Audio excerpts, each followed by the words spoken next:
بسم الله الرحمن الرحيم اقرأ باسم ربك الذي خلق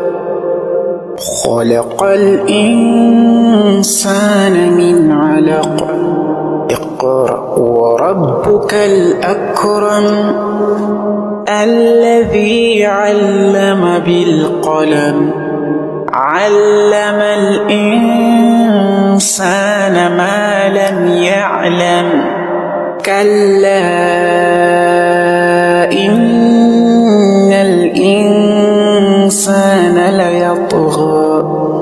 أن رآه استغنى إن إلى ربك الرجعى أرأيت الذي ينهى عبدا إذا